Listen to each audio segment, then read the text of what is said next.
Fala, ouvintes do Distopia Expressa. Estamos começando mais um episódio. Aqui sou eu, Ian Nogueira, acompanhado de Emerson Dias, Belo Carvalho e Paulo Queiroz da Queiroz. E hoje vamos falar sobre um tema que está em alta, né? Estamos num período aí que é muito discutido sobre o Setembro Amarelo, né? Uma pauta que é esquecida durante o ano inteiro e quando chega nesse período, né, as empresas, as instituições querem falar muito sobre. Então a gente se uniu aqui para trocar uma ideia um pouco sobre essa questão, sobre o lado positivo que essa campanha tem, mas também as críticas e o espaço que fica ali entre a execução e o planejamento dessa campanha.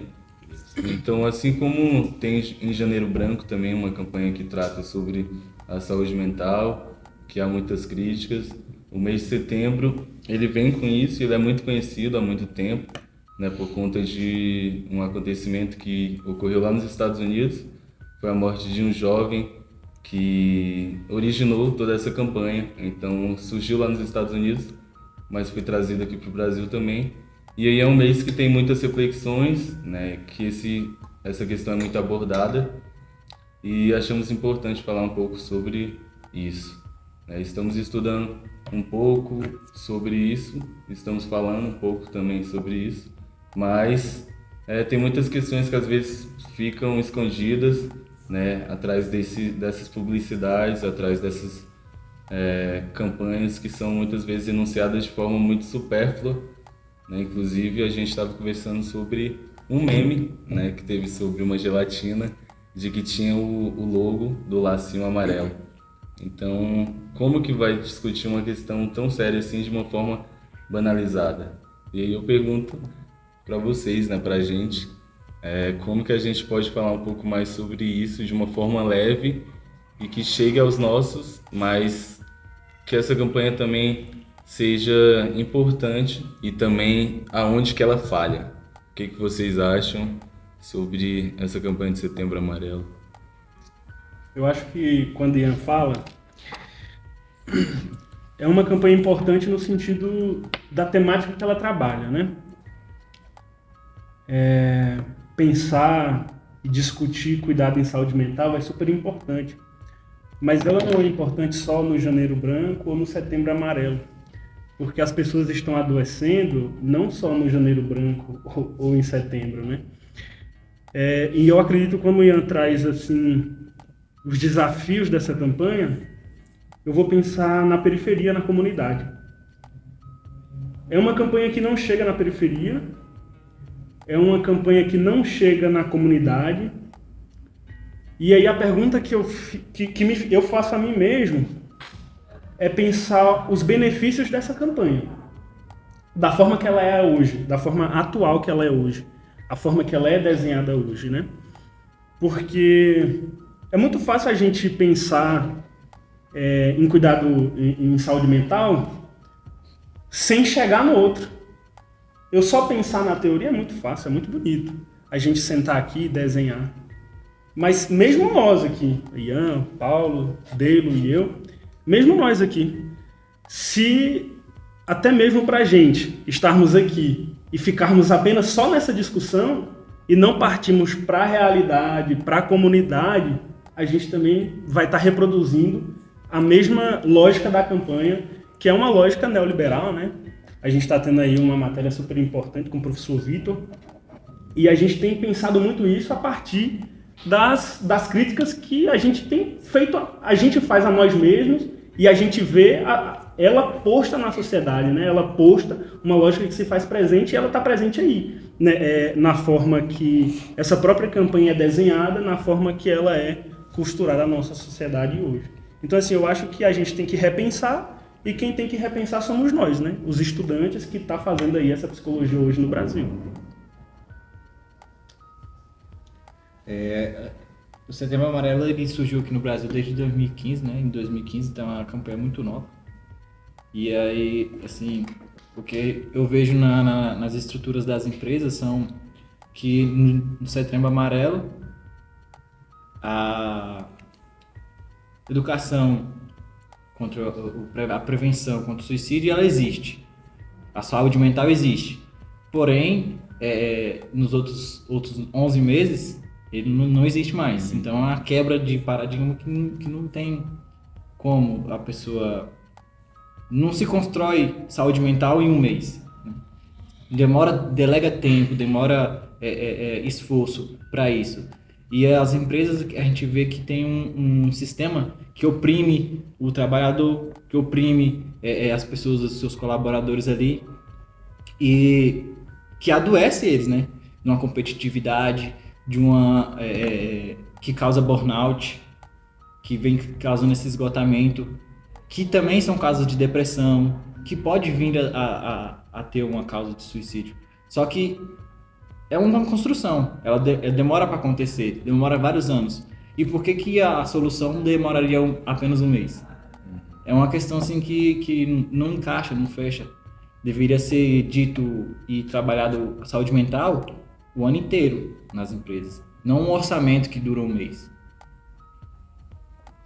Eu acho muito, muito interessante quando chega essas campanhas de cores, né? A gente vai falar nesse universo colorido. É importante, a gente não dá para falar esse mês que ganha esse enfoque, né?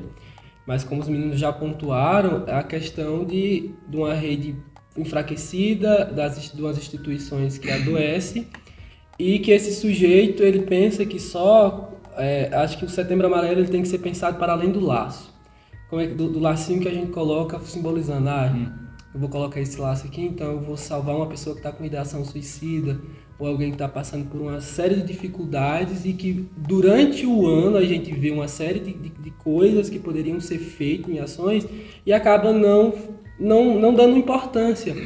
Quando a gente vai falar de saúde mental, a gente vai falar de um sistema psicossocial enfraquecido, a gente vai falar dentro dessas instituições onde esses trabalhadores vão estar sujeitos a situações horríveis de trabalho, né?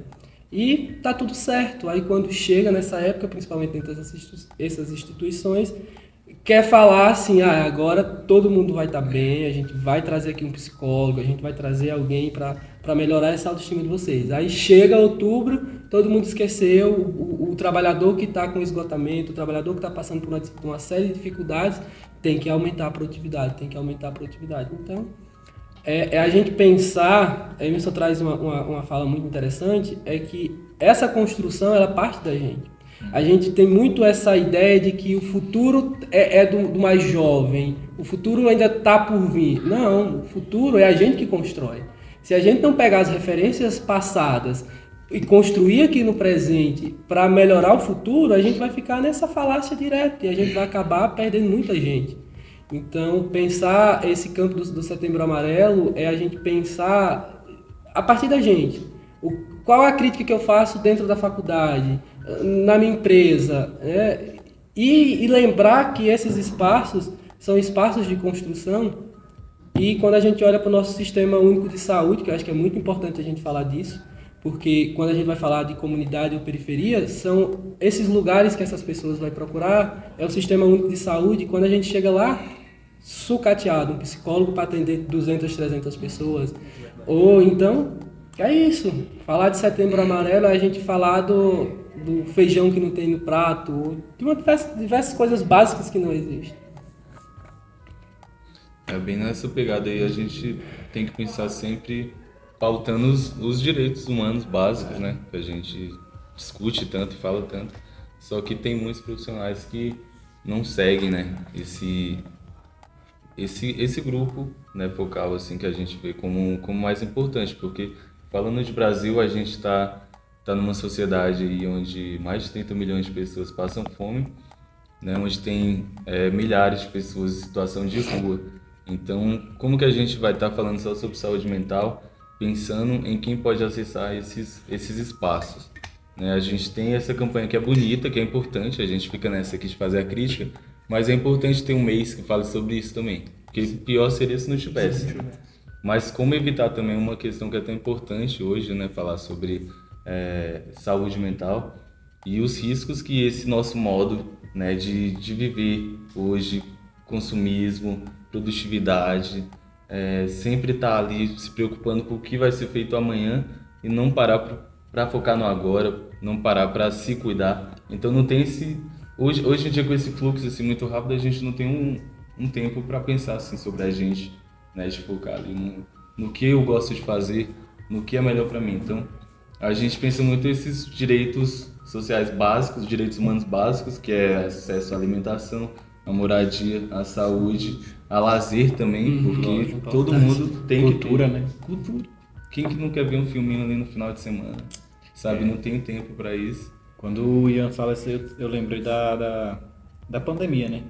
Que teve as políticas públicas e tal, aí vamos lá, vamos fazer o auxílio. E aí a gente faz, vamos fazer um auxílio, e qual a forma que você acessa o auxílio? Pelo celular. Se a pessoa está Todo mundo tem um celular. se a pessoa tá em estado de uma situação de miséria, como que ela tem um celular? Como é que ela vai acessar esse mecanismo que foi criado? Então a saúde mental eu penso na mesma coisa. Como é que você vai acessar esse grupo de pessoas que é de uma classe econômica inferior, que está desprovido dessa informação, sendo que essa informação precisa de uma rede que ela é elitizada, ela não chega não existe. Então a pessoa não tem o acesso à mínima informação de que o que você está passando é uma doença mental, é uma doença, você está com sofrimento, você está com adoecimento, tal. E não chega nem essa informação, que nem o Paulo falou, o SUS, os CREAS, o CRAS, tudo sucateado, não tem como. É um nível de descaso que fica evidente que o Brasil precisa melhorar muito nesse fator de cuidar da saúde mental da população em si, não só do trabalhador, mas de toda a população, né? Eu acho que, pegando assim um gancho do que o Deilo fala, e também um pouco do que o Paulo falou, o Paulo falava que essa construção é construída por nós, e tem que ser construída por nós aqui, né? Os estudantes, os futuros psicólogos, toda essa rede que compõe essa rede de atenção psicossocial, que aí vai abranger todos os profissionais de saúde, né? Todo profissional de saúde deveria ser engajado nas questões de políticas públicas para a saúde mental. E aí o Paulo vai dizer que a gente tem que fazer esse resgate, voltar no passado, né? Para poder construir um futuro. E aí eu vou lembrar da frase de o futuro é ancestral. Né? O futuro é ancestral. E a gente tem que sempre voltar no passado, voltar nas referências, repensar quem nós somos, repensar onde a gente está errando e projetar esse futuro. Né? Então eu acho que o caminho é justamente um pouco disso mesmo, Paulo. E voltar no passado, eu acho que é voltar em grandes teóricos que a gente tem aí, que já falaram muito e a gente tem que às vezes revisitar, né? E aí eu vou lembrar de Raquel de novo. Raquel vai ser sempre citada nesse lugar aqui, né? Porque tem um episódio aí também, só voltar aí. Lembrar que Raquel agora está no governo, né? Isso, como secretária de alguma coisa ali, mas Então, e eu vou lembrar de Raquel porque Raquel sempre falava isso, que era, às vezes a gente tem que voltar, revisitar e estudar quem? A base, né? Que é Fanon, né? Ela fala assim, a gente voltar e revisitar Fanon, a gente tem que voltar lá em Fanon, reaprender e voltar para cá de novo, né? Então, e quando o Paulo fala do SUS, eu vou pensar uma outra coisa. A gente está falando de Brasília e o governador aqui de Brasília é o Ibanez. Você pode ter certeza que em todas as redes sociais dos governadores, dos prefeitos, dos governantes, vai ter uma mensagem do Setembro Amarelo, desse mês. Vai ter lá uma mensagem, é preciso cuidar de saúde mental, é preciso cuidado, Setembro Amarelo, não sei o quê.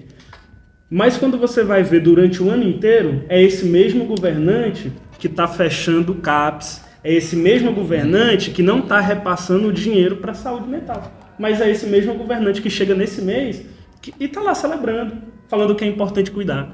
E aí a crítica que a gente faz sobre essa campanha é justamente essa. O modelo e o desenho dela hoje, será que é eficaz? Que ela é necessária. Mas será que ela é efetiva mesmo? Inclusive teve um falecimento de uma mulher na fila do CAPS lá no Paraná no início do ano. Então, na gestão desse governo, que foi tratado com descaso ali, as pessoas têm que madrugar na porta, né, para esperar ali o atendimento básico. Então, daí a gente já consegue imaginar, né, que se esse atendimento não está sendo fundamental, não está sendo para todos, assim, não está trazendo aquela importância. Não, é que eu queria falar que, para além de pensar se ela é efetiva, a gente também tem que pensar como virou um motivo de chacota devido, né, às promoções que as empresas trazem. Ela vai gerar uma aversão, tanto que tem gente que tem aversão lá quando a gente vai falar de Setembro Amarelo. Então agora o problema não é só pensar se ele é efetivo, mas quão aversivo ele está sendo para as outras pessoas.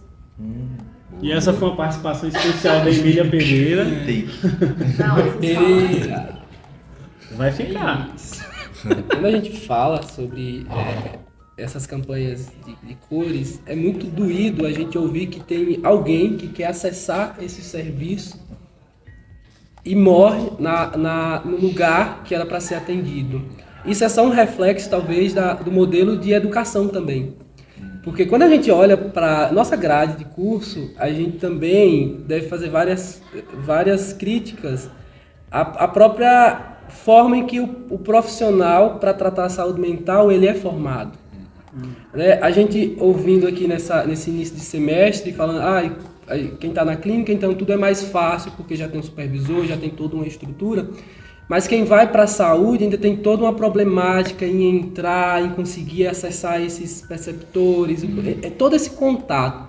Então, até nesse processo formativo, né, nessa aversão que talvez vai se constituindo quando você conversa com alguns colegas, eu acho que eu quero ir para o campo da ênfase em saúde. Mas ênfase em saúde só é psicologia hospitalar, o SUS. Então já tem toda essa visão estereotipada de um dos maiores mecanismos que a gente tem dentro do nosso país para acessar várias questões, mas que muita gente desvaloriza dentro do próprio processo. Existe muita coisa que precisa ser melhorada, mas que também se não tivesse, seria pior, né? Então, o próprio processo formativo ele acaba dando uma esquivada na gente. Para quem a gente vai prestar o nosso serviço? A gente tá numa graduação no curso de psicologia que vai trabalhar a coletividade, mas a gente não está num modelo muito individualista, porque aqui cada um de 30 colegas, todo mundo vai competir comigo, né? Então, já começa como uma competição. Então, se começa como uma competição, eu nunca vou ter um olhar diferente para chegar onde o feijão não chega, gente. Porque quando a gente vai falar de saúde mental, eu sempre vou pensar em lugares assim, bem longes, que não existe... Lugares que nem sabem que campanha é essa, né? Exatamente. Quando a gente vai falar disso, falta água, falta moradia. Então o mínimo não existe. Pessoas que vivem abaixo ou ali na linha da pobreza. Então quando a gente chega com nossa teoria, com nosso peito, né, estufado para falar de vários autores, a gente esquece de todo esse rolê que a galera nem sabe. E que a gente ali, ao chegar para acessar, a gente tem que entender aquela realidade. E aí, quando a gente chega com esse peito estufado, a gente acaba talvez esquecendo. Talvez revisitar a teoria, mas também entrar na prática. Porque senão a gente vai entrar num discurso de só reproduzir, mas eu estou na academia, eu estou numa grande universidade, eu estou fazendo doutorado, eu sou doutor em tal coisa, mas que eu acabo não entendendo como é aquilo na prática, talvez. Acho que existe muito essa revisão para poder acessar. Paulo, eu ouvi de alguém, eu não sei, mas foi essa semana eu ouvi de alguém essa mesma frase que casa com o que você está falando. Que é, às vezes, a gente chegar nessa comunidade só com toda essa base teórica, sem conseguir sentir essa comunidade, a gente acaba entrando na lógica do colonizador. Eu ouvi essa semana essa frase, alguém falando, mas eu não consigo lembrar, porque o menino é ruim de memória, né? Mas eu ouvi. Fica aspas que essa frase não é minha, eu ouvi de alguém. Mas é um rolê, e acho que principalmente quando a gente vai falar de Brasil, né? No Brasil a gente tem vários aspectos. O campo da saúde mental sempre foi esquecido. E quando a gente tem uma campanha com um potencial que nem esse, para a gente ter um mês todo para fazer essa discussão, acaba que entrou nessa... é só mais uma coisa. Não importa, né? Não importa, é só esse mês que ninguém vai se suicidar. Eu acho que casa com o que a Emília falou sobre a banalização do mês, né? Da campanha, né? A banalização da campanha. Porque é muito fácil criticar, né? Então é muito fácil a gente montar essa mesa aqui ou montar em qualquer outro espaço uma discussão para criticar todos esses mecanismos, né? Mas também é muito importante a gente falar sobre o adoecimento psíquico. Porque da mesma forma que a gente adoece do corpo físico, a gente adoece da nossa mente, digamos assim. E a gente falar sobre esse adoecimento é a gente romper uma série de tabus.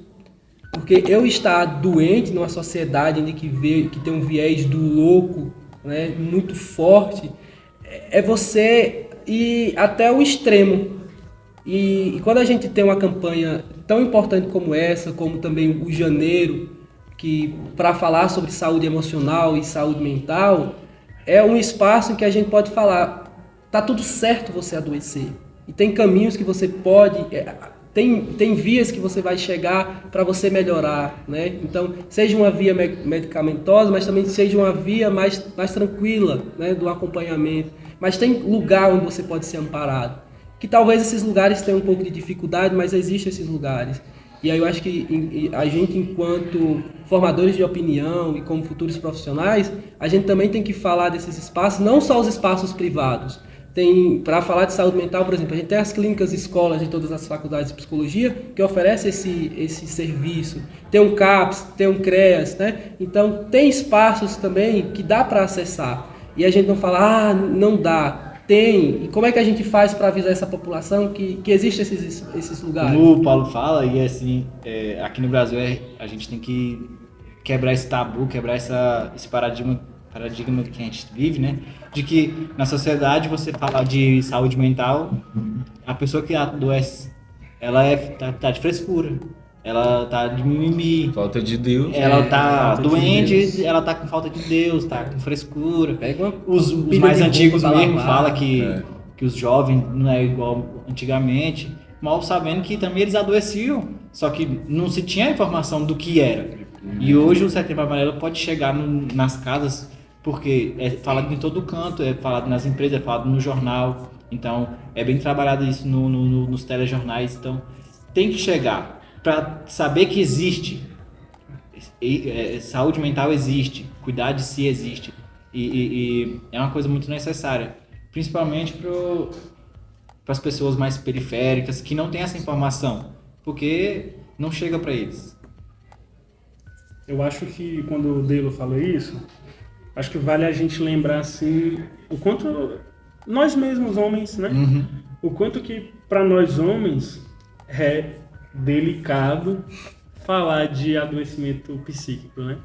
O quanto é mimimi para um homem dizer que está com depressão, que tem uma crise de ansiedade, que ele está mal, que ele está sofrendo com borderline, burnout. Crise de pânico.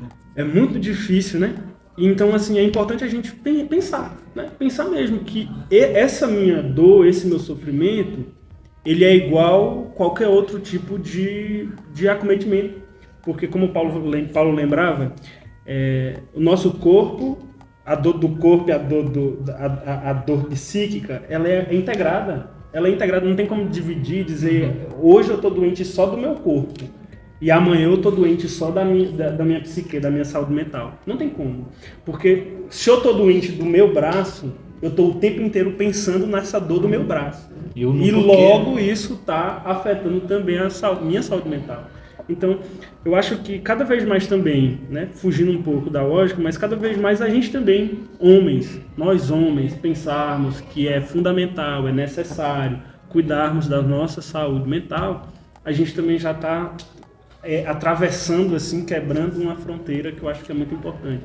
Porque hoje em qualquer lugar que a gente for e falar para um outro homem que é necessário cuidar da saúde mental, é necessário buscar terapia, a primeira coisa que ele vai falar é vira homem. Vira homem. Primeira coisa. A gente até fez um trabalho aqui na faculdade sobre masculinidade frágil, né? Tóxica, né? E aí a gente fez essa panfletagem e tal. E eu até assisti um documentário, esqueci o nome agora, mas que fala... Mas não chora. Esse mesmo. Que fala sobre o fato que o homem não pode chorar. Que traz todo esse sentimento que o homem não pode acolher o filho dele, porque o próprio machismo faz isso com ele, né? E, então, é um tabu. A sociedade não se propõe a falar sobre isso e trabalhar isso.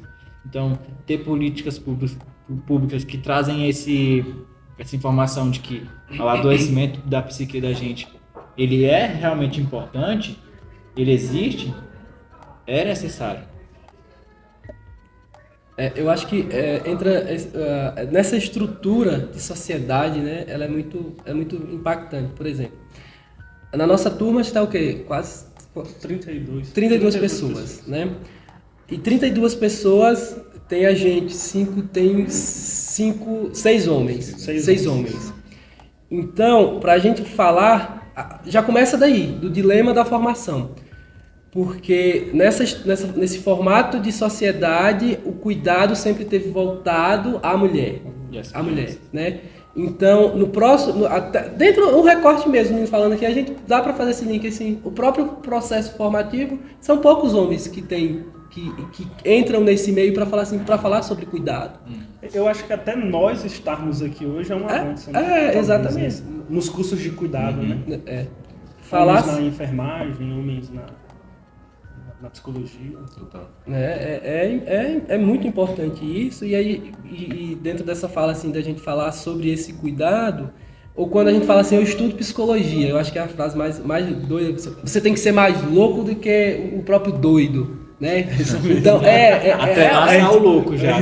Exatamente. Para você entender um louco, você já bota todo mundo assim, num nível de transtorno. Quem é esse louco nessa sociedade? Diz que psicólogo é tudo doido. Você tá me analisando? Qual é o meu diagnóstico? Né? Então, assim, cara, é complexo. Vou analisar de graça. A gente discutiu um pouco sobre a importância dessa campanha, a importância de se discutir saúde mental e a prevenção ao suicídio, né, que já é o limite ali do adoecimento psíquico. Né? Tem um número 188 que ele é feito para pessoas que estão em situação de emergência já, que têm pensamentos suicidas e não conseguem encontrar refúgio próximo de casa ou então como profissional. E com esse número tem uma equipe lá que faz atendimento, faz esse acolhimento e discute um pouco, né, sobre essa questão pessoal. Então fica aí a indicação. Eu sei que é muito divulgado, mas sempre é importante estar frisando um pouco mais. Acho que para a gente fechar, acho que é muito importante quando a gente vai falar sobre esse campo, é ver quem a gente coloca para pensar as leis e que posicionamento eles têm, porque é onde tudo começa. Se a gente tem uma legislação que não dá lugar, que não vê a saúde mental como importante, a gente não vai conseguir avançar. Né? E toda essa discussão que a gente teve aqui, muitas das vezes ela não vai ter valia. E então eu acho que para a gente falar também de saúde mental, é a gente falar em garantia de direitos, em legislações que não sejam fragilizadas. O Brasil é muito bom em legislação, mas na execução é péssimo. Então, principalmente nesses últimos 4 anos, esse recorte que a gente tem, o quanto a rede, a atenção, a saúde mental, ela foi extremamente impactada, o avanço de uma série de clínicas psiquiátricas, né, de comunidades terapêuticas, e os espaços em que os CAPs e o SUS, o SUAS se encaixou, foi pouquíssimo, né? Então, para a gente falar dessa garantia, a gente precisa também pensar em quem a gente coloca para pensar as leis e quem também vai executar essas leis, né? Porque não adianta só a gente pensar numa Câmara de Deputados ou de uma série de outras coisas, cheia de deputados, mas que não dialoga com a necessidade da população, que vai entrar naquele lugar da teoria, mas que não tem valia na prática, não consegue acessar. Então é isso. Defenda o SUS, defenda o SUAS, que acho que é um dos maiores caminhos. A gente vive num país onde a gente tem o direito de adoecer e pegar, pelo menos ter uma fila para esperar, mas pelo menos a gente tem a garantia de que não vai perder um rim ou uma casa que não tem para pagar o adoecimento ali. Quando fala de Setembro Amarelo e de prevenção contra o suicídio, eu acho que é importante a gente frisar que não só as pessoas que estão adoecidas e que já chegaram nesse estágio precisam procurar um acolhimento e se cuidar, mas também as pessoas que estão ao redor dela, né? Porque é uma rede. E eu não sei os meninos aqui, mas eu já tive contato com algumas pessoas que chegaram a cometer o suicídio e tal. E ela afeta a gente, ela afeta você, mesmo que você não perceba, ela vai te afetar. É um impacto de no mínimo 8 pessoas, né, ali na relação de propagação, né? E então, se você teve contato, se você tem contato com uma pessoa que tem depressão ou que cometeu suicídio, procure cuidar também de si, porque mesmo que você não esteja percebendo, pode ser que você também esteja vindo a adoecer da psique aí e tal. Então é importante ressaltar que não só essas pessoas precisam trabalhar e se cuidar, mas todo mundo precisa. E eu acho que, depois de todas essas falas que são super importantes, a gente pensar que é importante falar de suicídio, né?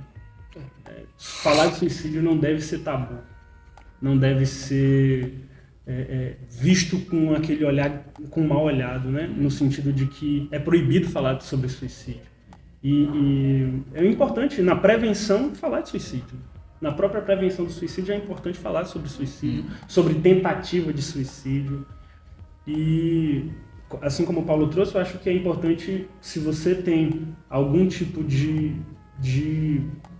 pensamento, se você está em sofrimento psíquico, em acometimento psíquico, procura o postinho mais próximo de sua casa, procura atendimento nos CAPs, pensando isso na rede única de saúde, né?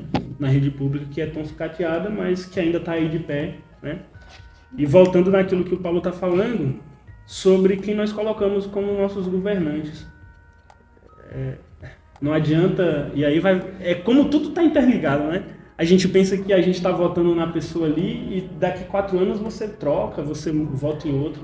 Só que em 4 anos, o quanto que a gente pode perder? Regredir, né? O quanto que a gente pode perder em políticas públicas e às vezes a gente votou num cara lá e o cara tá lá votando contra tudo que é favorável a nós pobres, né? Às vezes a gente vota num cara que é um cara de terno, branco, que tá lá votando coisas a favor, coisas a favor dele, a favor da fazenda dele, coisas só a favor dele, e coisas que eu votei nele e tô esperando que ele faça coisas sobre mim, ele não vai fazer.